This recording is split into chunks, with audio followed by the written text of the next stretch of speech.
Mau aja nanya kapan gue mati. Nah kan tukang roti lewat cuk. Bahkan sampai sekarang gue masih inget makanan favoritnya. Dia suka banget makan jengkol. Cantik tapi suka makan jengkol. Makanya gue ketularan sampai sekarang. Dia suka makan ketoprak, soto Bogor, mie ayam, bakso ikan, ayam geprek, martabak, keju susu, dan kebab jumbo ekstra pedas. Bahkan si abang-abangnya hafal banget kalau gue datang ke tempatnya.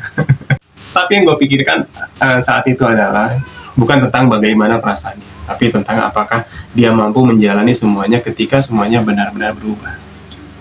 Karena dia bukan pasangan pertama gue, tapi gue adalah pasangan pertama.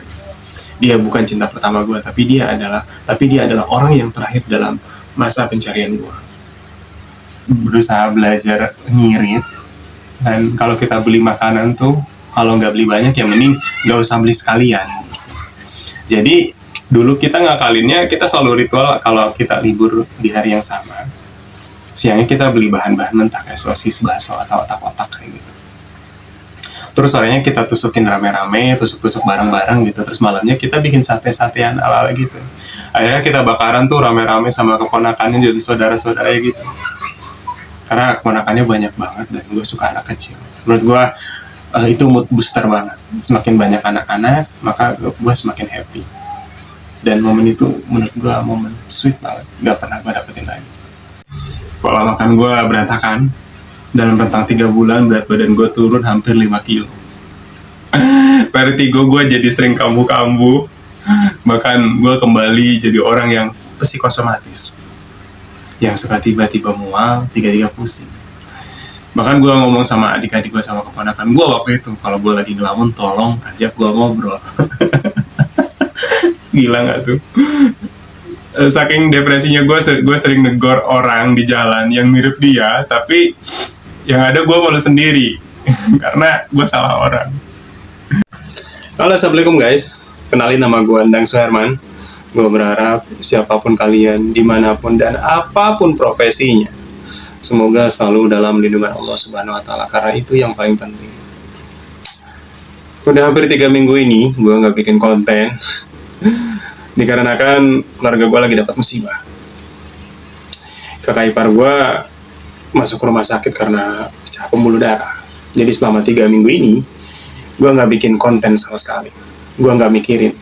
Padahal sebenarnya konten-konten gue tuh udah banyak, udah tinggal edit dan upload. Tapi ya selama 3 minggu ini gue nggak pernah sentuh laptop gue.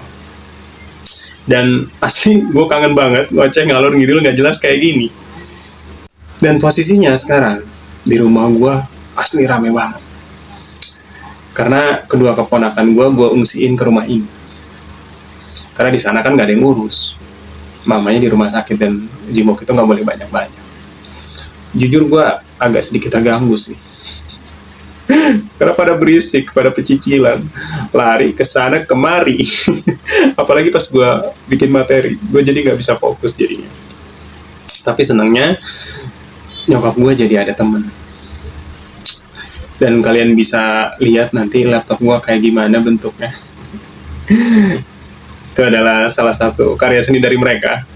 Dan gak bakal gue copot karena mereka udah pada pulang. Jadi rumah ini jadi sepi lagi.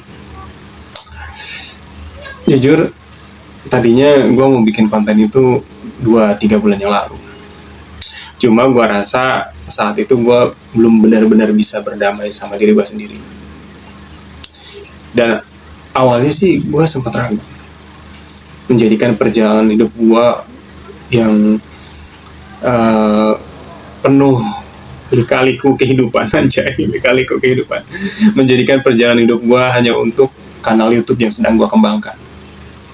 Terlalu naif rasanya, hanya demi sebuah konten harus cari materi sejauh ini. Tapi semakin lama hal ini selalu muter-muter di kepala gue. Gue sudah sangat berusaha mengalihkan fokus gue ke hal yang lain, supaya gue bisa memulihkan semuanya seperti dulu lagi. Dan tadinya menurut gue ini masalah gue pribadi, jadi cukup gue simpan di ingatan gue aja. Gue tidak pernah bisa bahas hal ini sama siapapun. Ya terkecuali mungkin sama orang-orang yang terdekat gitu, orang-orang yang gue percaya. Tapi setelah gue pikir ulang gitu, apa salahnya gue coba membagikan kisah gue buat kalian, agar sedikit banyaknya ketika kalian mengalami hal yang sama, seperti yang gue rasakan dulu, kalian bisa survive, pulih lebih cepat, dan bisa memulai hidup kalian lebih awal lagi, dan tidak terburu-buru mencari cara untuk menggantikan sepi atau peralihan rindu. Tapi seperti biasanya, sebelum kita masuk ke inti ceritanya, kurang afdol rasanya kalau kita nggak lihat intronya dulu, guys.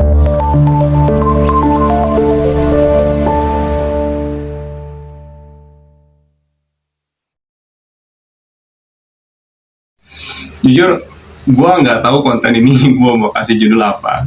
Tapi gue mau mulai semuanya dari 3-4 tahun yang lalu. Setelah bokap gue wafat, selang beberapa hari bokap gue meninggal. Saya ingat gue hari ke-6 apa hari ke-7, gue lupa. Dalam suasana gue masih berduka. Hubungan gue juga yang kurang lebih hampir 4 tahun ikutan berakhir. Waktu itu banyak banget perdebatan. Gue merasa benar dengan tindakan gue, dan dia pun sebaliknya. Kita membenarkan opini kita masing-masing. Banyak hal-hal kecil yang tidak pernah tersampaikan. Hari itu semuanya keluar, ibarat bom waktu yang emang sudah waktunya meledak. Hingga akhirnya jadi bumerang buat kita berdua. Ibarat bola salju, semakin kencang menuruni bukit gitu, menjadi semakin besar bolanya, dan akan hancur ketika menabrak sesuatu. Ya begitu juga hubungan gue. Saat itu kita ribut besar. Dan ya bisa kalian tebak ujung-ujungnya kayak gimana endingnya.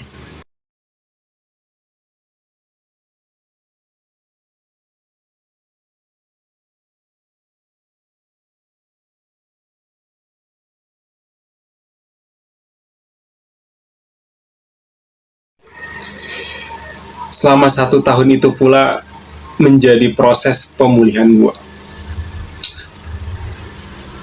Selama 1 tahun itu gue tidak mencari siapapun untuk mendampingi hidup gue lagi, selain ya keluarga gue dan orang-orang terdekat. Karena apa ya, fokus gue waktu itu hanya ingin memperbaiki mental gue setelah bokap gue nggak ada. Maka waktu itu teman-teman gue berusaha mengenalkan gue dengan saudara perempuan atau teman-temannya. Ya bermaksud untuk supaya gue dapat pengganti gitu dan bisa normal seperti biasa lagi. Ya gue tahu maksud teman-teman gue itu baik gitu. Biar gue tuh nggak terlalu terjebak di masa yang lalu. Yang intinya mah biar gue tuh cepat-cepat move on lah. Cuman menurut gue waktu itu, ketika kita dipaksa kenal seseorang, kesannya itu kayak gimana ya? Kayak sebuah barang yang disodorkan di muka kita gitu, yang mau nggak mau kita harus beli. Gue nggak mau menganggap perempuan itu menjadi sebuah objek barang yang harus gue dapetin. Dan gue cerita mungkin agak panjang, nggak apa-apa ya. Gue bakal flashback ke 5 tahun yang lalu, 5 atau 6 tahun yang lalu. Kalau nggak salah 2017-an awal. Gue pernah kerja di sebuah perusahaan konstruksi yang lebih fokus di pembangunan gedung-gedung tinggi. Jujur awalnya gue berat kerja di tempat itu. Karena kalian tahu lah kalau bahasa proyek itu kalau udah kelas gitu ya, bahasa kebun binatang semua yang keluar. Dan gue belum terbiasa sama hal itu.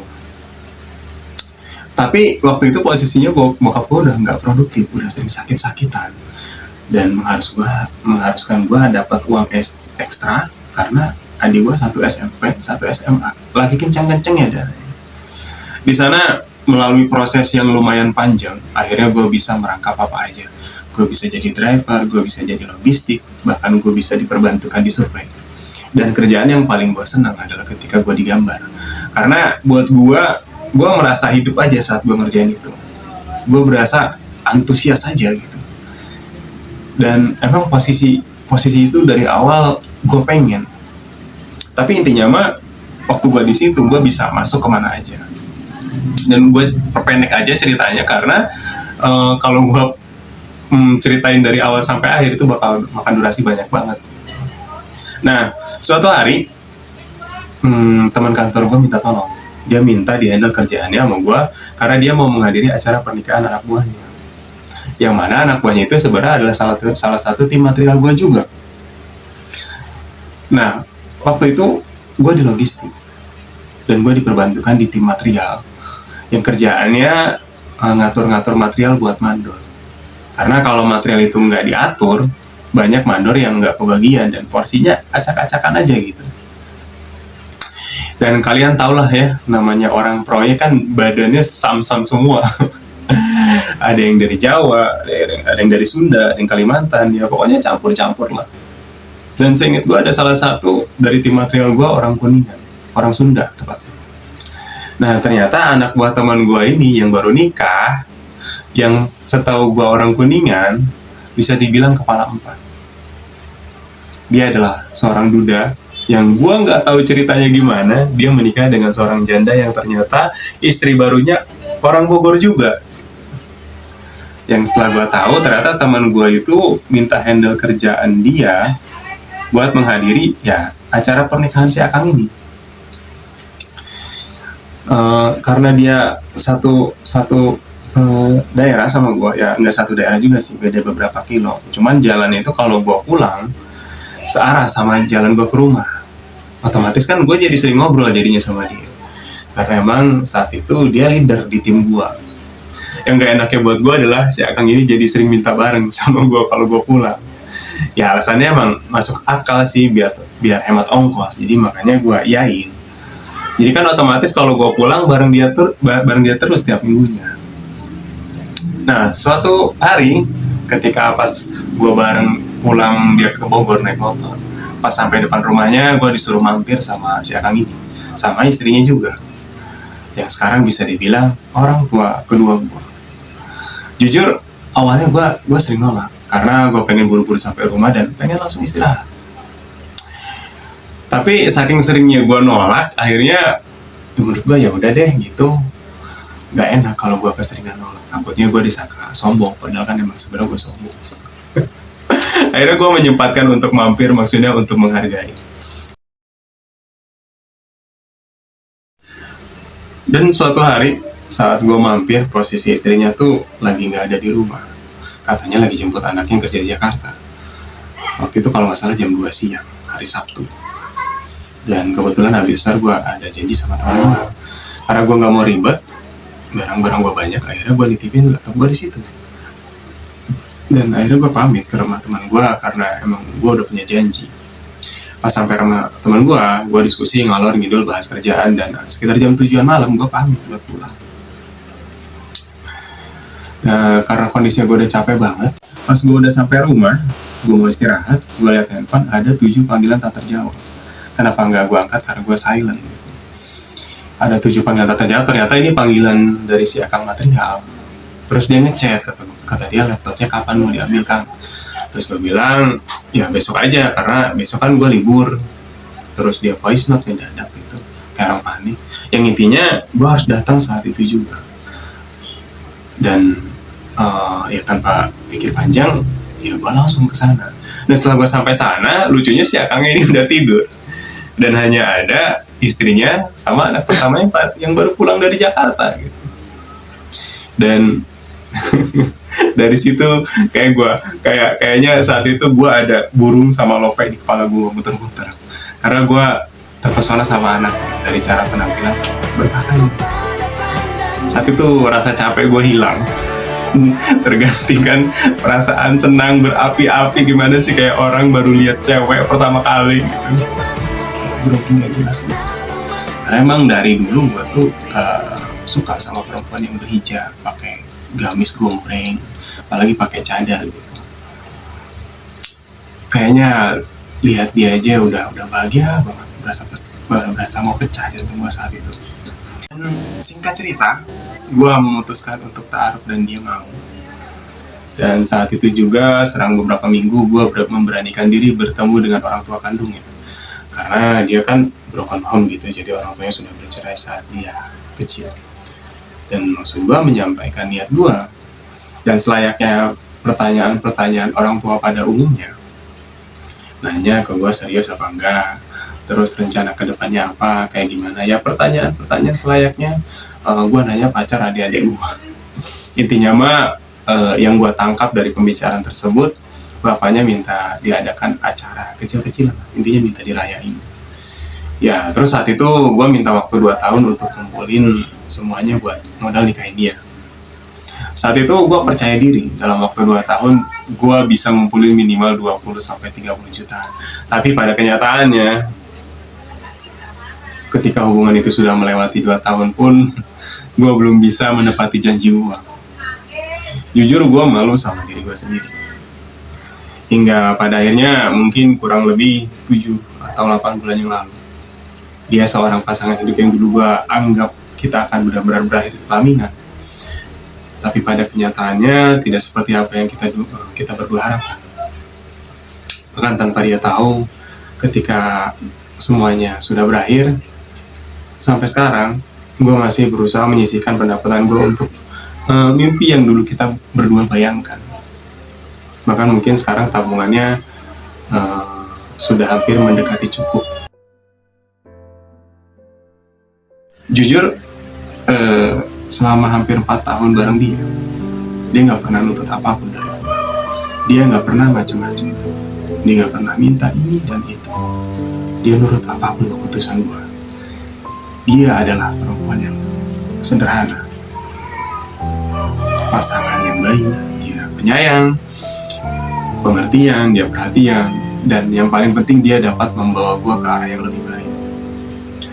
Bahkan gue nggak bisa sedikit pun melihat kekurangannya.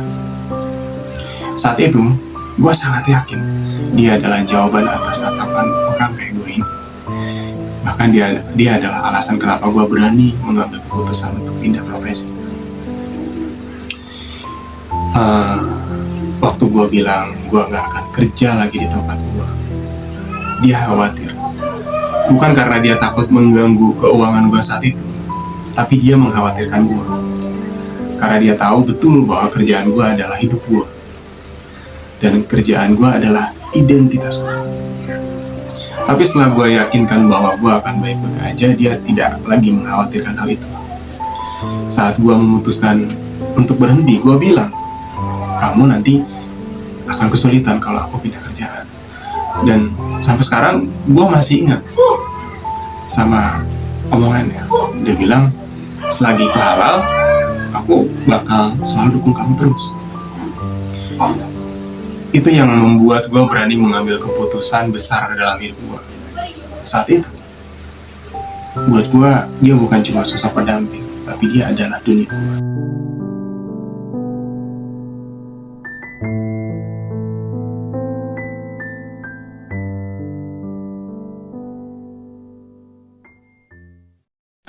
Dan lucunya adalah saat di ulang tahun, gue minta tolong temennya buat beli kado. Selama beberapa minggu kemudian, gue cuma beliin sapu sama alat-alat buat ngepel. Karena emang lantai rumahnya itu datarannya paling rendah di antara rumah yang lain. Jadi kalau kebanjiran, banjirnya tuh banjir lumpur. Seinget gue, waktu itu gue pernah beli cincin couple ya, lu jangan ketawa. Karena emang waktu itu gue lagi bucin. Tapi beberapa minggu kemudian cincinnya jatuh ke toilet dan hilang. Karena emang cincinnya kegedean. Karena pas gue beli, gue pengen bikin surprise, jadi gue nggak nanya lingkar jarinya tuh berapa. Dan pas cincinnya hilang, dia nelpon gue sambil nangis-nangis senggukan, bilang kalau cincinnya hilang. Apa sih, gimana sih, kayak sambil nangis, kayak panik, terus kayak takut dimarahin sama gue. Karena hari itu gue hari libur, sorenya gue rencana mau ke rumah dia, ya udah pagi-pagi gue ke rumah dia. Pas gue datang ke rumahnya, dia lagi duduk di sofa sambil duduk, gak berani lihat gue. Terus pas gue lihat mukanya, mukanya tuh bengkak. Karena emang kalau dia nangis tuh apa, kayak orang habis dipukulin, kayak habis kena tawon. Dan Gue tadinya asli mau ketawa sekenceng-kencengnya, cuman gue takut situasinya jadi canggung, nanti dia tersinggung. Gue cuma senyum senyum kasihan, dan akhirnya gue ajak jalan-jalan gitu sampai sore, biar dia berangsur-angsur happy lagi. Aneh sih, gue yang harusnya marah, malah gue yang ngajak dia muter-muter nggak jelas cuma buat bikin dia ketawa.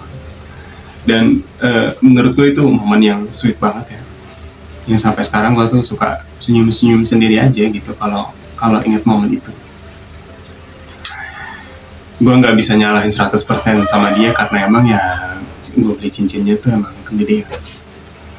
Dia selalu berusaha tampil cantik di depan gue, jam berapapun, kapanpun, dan apapun situasinya.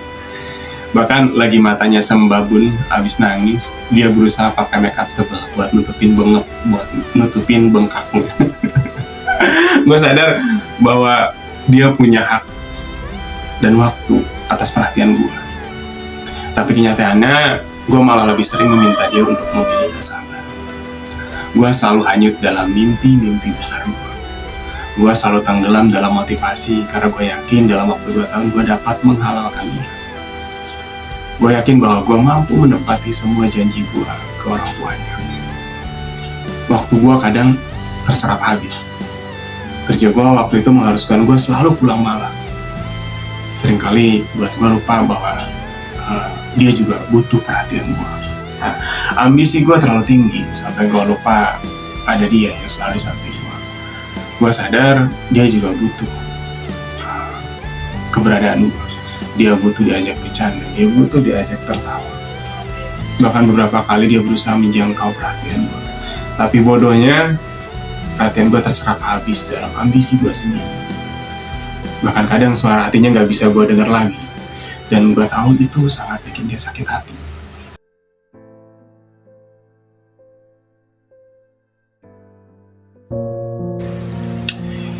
Tahun pertama kita saling menguatkan. Dia mengerti bagaimana kesibukan gue pun berusaha meyakinkan dia kalau gue akan kerja keras buat halalin dia secepatnya. Tahun kedua, bahkan kita berdua berani membayangkan seperti apa rumah tangga kita nanti. Tahun ketiga kita sadar kita berdua mulai pesimis, karena kita berdua sama-sama tahu kita adalah tulang punggung untuk keluarga kita masing-masing. Dan di tahun keempat, kita sama-sama tahu kita hanya jalan di tempat. Gue ngerasa semakin lama dia sama gue, dia semakin bosan dan terpenjara dalam situasi yang tidak dia inginkan. Tapi di fase mendekati 4 tahun ini ada sedikit kebahagiaan yang gue rasakan waktu itu. Kebahagiaan yang gue rasakan adalah gue bisa memasukkan dia ke dalam lingkungan pekerjaan yang menurut gue ini passionnya dia. Dia kerja di sebuah pabrik yang kayak garment gitu, dan menurut gue itu sinkron sama keinginannya dia, sama kesukaannya dia, karena emang dari dulu dia suka ngejahit. Dan waktu itu gue berusaha semampu gue, apa yang gue bisa bantu akan gue lakukan. Karena dulu saat gue benar-benar fokus mengejar cita-cita gue, ketika gue sedang menjalani proses, saat gue berusaha menunjukkan kalau gue mampu mewujudkan keinginan bokap gue, tapi dia keburu dipanggil Tuhan. Dan gue tidak mau dia mengalami hal yang sama. Gue tidak mau dia merasakan apa yang gue alami 4 tahun yang lalu. Karena menurut gue, ketika kita mempunyai sebuah mimpi atau cita-cita, ketika kita berusaha menguburnya atau membunuh mati mimpi tersebut, dia nggak akan benar-benar mati. Dia hanya akan mati suri. Dan mimpi itu akan hidup kembali saat kita dewasa nanti dengan berbentuk sebuah penyesalan. Bahkan untuk beberapa momen gue sering bohong. Karena pas gue jemput dia, yang pertama gue tanyakan adalah kita mau makan apa. Gue tahu dia suka jajan, tapi makannya tuh nggak pernah teratur sama kayak gue. Dan dia sebutkan dia pengen makan apa hari itu, dan pas sampai tempat makannya dia suka nanya, kok pesannya cuma 2? Buat kamu mana? Gue pesan buat dia sama adik gue kalau lagi kita barengan pulangnya. Dia terus gue jawab, aku pesan buat kamu sama Dita aja. Aku udah kenyang, aku udah makan tadi di jalan. Pada kenyataannya sebenarnya gue juga belum makan, dan gue sering menahan perut gue agar gue bisa melihat dia makan atas apa yang gue dapatkan hari itu. Dan jujur gue senang ketika gue bisa memberikan hal-hal kecil seperti itu. Seketika itu rasa sakit, rasa lapar gue juga ya bisa gue tahan lah gitu. Saat gue lihat dia makan tuh udah hilang aja gitu. Dan gak jarang juga kalau dia lagi makan terus gak habis, gue sering kesel karena gue ngerasa di luar sana masih banyak orang-orang yang butuh makan. Ketika dia makan gak dihabiskan, ya menurut gue itu sama aja tidak mensyukuri apa yang diberikan Tuhan hari itu. Jujur dia suka mulai bete kalau gue udah mulai ngoceh-ngoceh bahas masalah makanan gak pernah habis. Karena saat itu yang gue pikirkan adalah bagaimana caranya gue bisa sehemat mungkin supaya tabungan gue bisa lebih cepat terkumpul, agar gue bisa menghalalkan dia lebih cepat. Jujur, gue gak tega lihat dia kerja. Gue gak tega lihat dia kesusahan. Sedih rasanya saat gue tahu dia sering kesulitan di lingkungan pekerjaannya. Sedih rasanya saat gue tahu dia sering sakit-sakitan karena kecapean.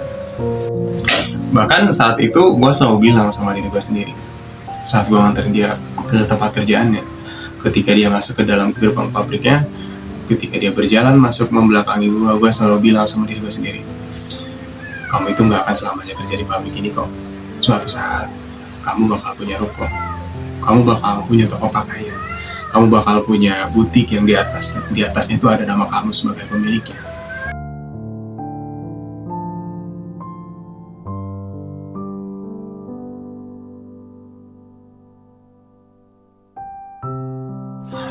Saat itu gue hanya berharap semoga di antara kita tidak ada yang perlahan-lahan mundur karena terlalu percaya diri menatap masa depan. Semoga tidak ada yang diam-diam menyerah karena tidak mampu menghadapi kenyataannya. Tapi semakin hari, meskipun gue selalu berusaha menganggap semua baik-baik aja, pelan-pelan gue melihat ada yang berbeda. Gue mulai merasakan hal-hal di luar biasanya. Hal-hal dari biasanya tuh jadi agak berbeda. Komunikasi dua arah udah mulai sulit, kita bertemu pun responnya sudah mulai berbeda. Dan semakin hari, gue semakin ngerasa gue berjuang sendiri. Dan akhirnya gue tanya apa yang sebenarnya terjadi. Dan ketika gue menanyakan hal-hal tersebut, yang mana sudah mengganjal di pikiran gue selalu membayangkan segala kemungkinan yang akan terjadi, kemungkinan terburuk. Karena ketika gue membayangkan kemungkinan terburuk tersebut, maka gue akan lebih siap dan menerima apapun yang terjadi. Dan tepat di hari ulang tahunnya, setelah keputusan kita bersama, akhirnya hubungan kita berakhir setelah hampir 4 tahun. Yang mana setelah itu, tanpa dia tahu, gue dibanjiri pertanyaan-pertanyaan dari keluarga dia, dari keluarga gue, dan dari diri gue sendiri. Satu sisi gue sangat menyayangkan hubungan kita ada di titik itu, tapi di sisi yang lain gue malu karena gue ngerasa belum bisa menepati janji gue. Bahkan saat hubungan kita berakhir, PR kita tuh masih banyak banget target-target kita yang belum kita capai dalam rentan 1-2 tahun ke depan. Dan saat nyokap gue tahu kalau hubungan gue sudah berakhir, nyokap gue nangis. Bukan karena lihat kondisi anaknya, melainkan menyesali karena apa hubungan kita harus berakhir seperti itu. Karena jujur, nyokap udah sayang banget sama dia, udah nganggap anak sendiri. Dan nyokap tahu, karena dia gue menjadi pribadi yang lebih baik dalam banyak hal. Bahkan saking bangganya nyokap sama calon menantunya ini dulu, dia sering jumawa di lingkungannya. Karena kan lingkungan ibu-ibu tukang sayur tuh suka ngobrolin aneh-aneh ya. Nah, nyokap gue tuh yang paling rempong di antara yang lain. Saat itu hampir 2 bulan lebih gue jadi aneh. Atau bisa dibilang hidup gue gak teratur jadinya. Gue jarang mandi, gue jarang tidur. Karena sekalinya tidur, gue pasti dibangunkan oleh mimpi tentang hal-hal yang akan kita raih di 1-2 tahun ke depan. Terkesan lebay emang, tapi itu yang gue rasakan. Bahkan teman-teman gue yang dulu pernah bilang kalau mereka nggak percaya bahwa laki-laki bisa terpuruk karena patah hati. Akhirnya terbantahkan setelah melihat kondisi gue waktu itu. Gue nggak kerja hampir 2 bulan, karena kalau gue kerja, gue akan melewati tempat-tempat yang sering kita datangi. Dan itu bikin gue mellow terus galau. Pola makan gue berantakan. Dalam rentang 3 bulan, berat badan gue turun hampir 5 kilo. Vertigo gue jadi sering kambuh-kambuh.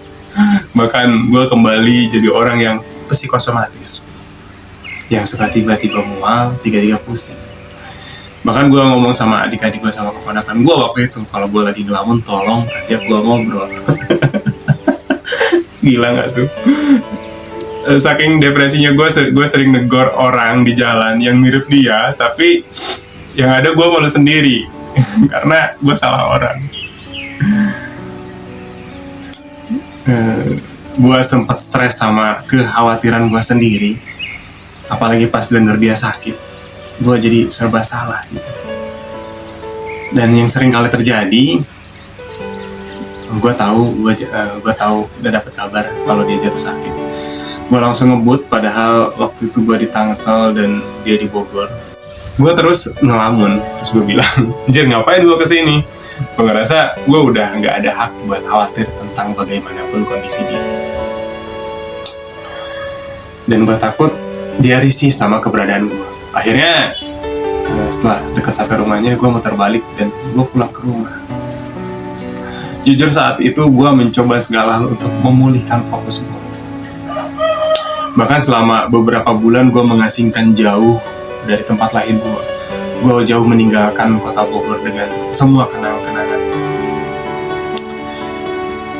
Karena menurut gue hal yang paling menyedihkan waktu itu adalah ketika kita melihat orang tua kita sendiri di hadapan kita sendiri, di atas sajadahnya dia sedang menangisi kemalangan nasib anaknya.